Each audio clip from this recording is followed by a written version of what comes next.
Hello everyone, welcome back to the channel. Well, I hinted at this the other day and finally got around to it. I'm going to try to knock this out before the weather changes. Actually, it's supposed to start raining this afternoon and got us under a flood warning, so we'll see what happens. But here we are in the backyard at the stump. Not going to do this one in front of the shelter. Where the shelter's at, the way the sun's shining on it, it is just extremely hot inside of it. So we're just going to do this over here underneath the tree. You have to forgive the sun. There's no way for me to get out of it this morning.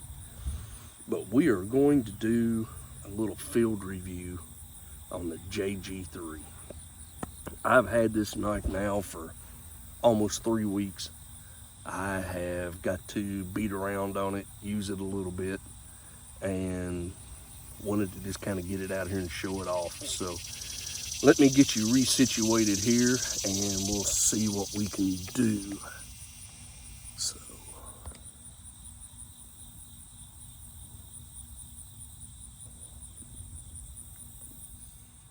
I had to get everything turned around here a little bit. So y'all can see what I'm going to do. I'm going to start out with some small stuff here. I think this is a piece of the peach tree.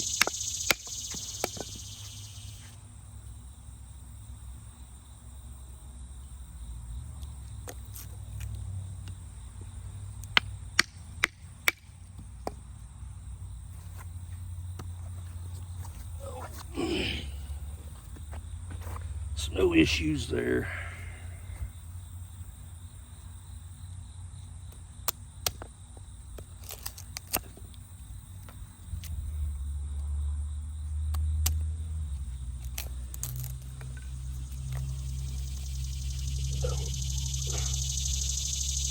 Something a little bit bigger. This is really going to push the limits of the blade.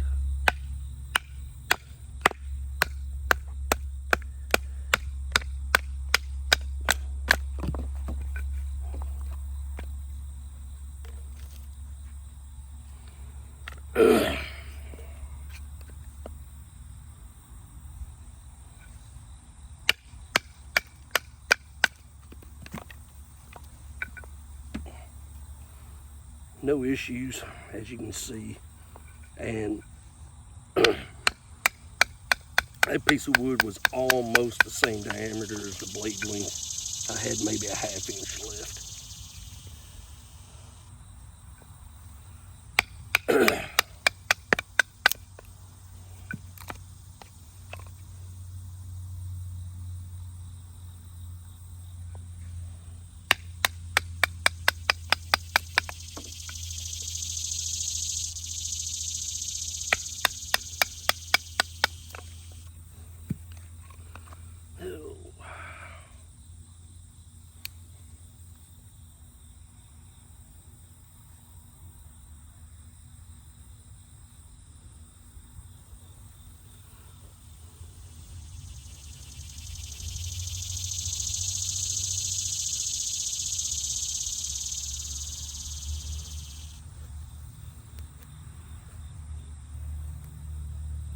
We've got a little tulip poplar tree right here behind me, and it's got cicadas in it.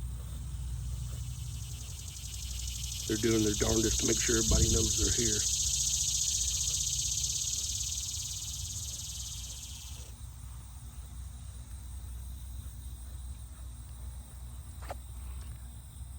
So no issues with curls.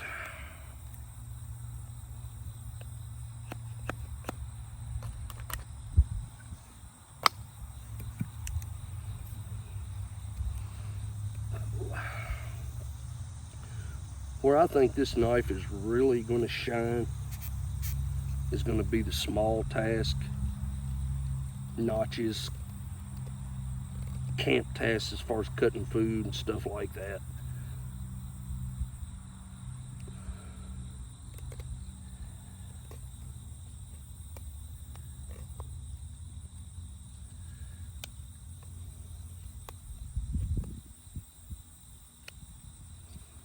7 notch, no issue.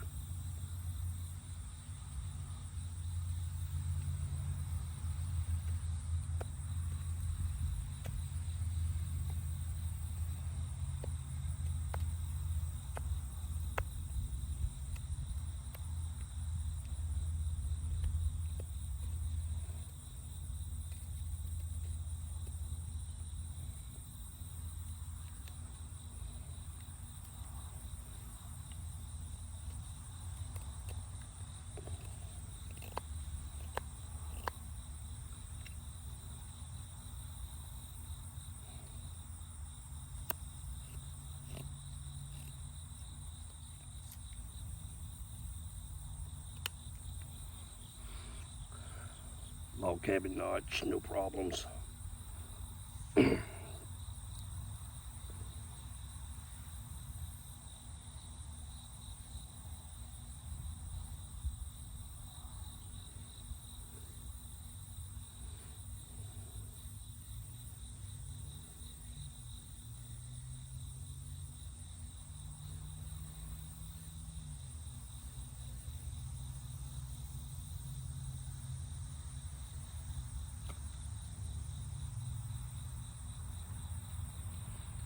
That's just shaving the bark. It's just paper thin. I'm not going to do a tip test on this one like I did with the ESEE 5. The blade carries most of its thickness up to about right there. So for a blade this size, I'd still say the tip's fairly stout. But as far as beating it and driving it down into the wood like I did the ESEE 5, we ain't gonna do that because we ain't gonna take the chances.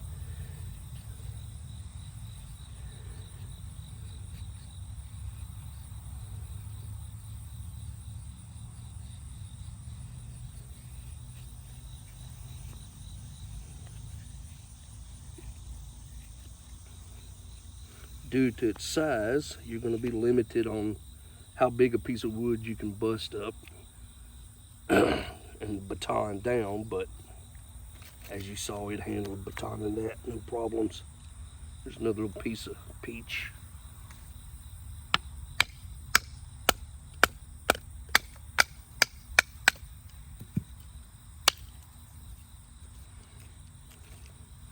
That high saber grind on it, and yes, I consider this a high saber because the flat grind stops about right there on it, and it still carries a lot of strength in this spine. The 90-degree spine on this, let's find me a piece here that I ain't already cut on. There we go.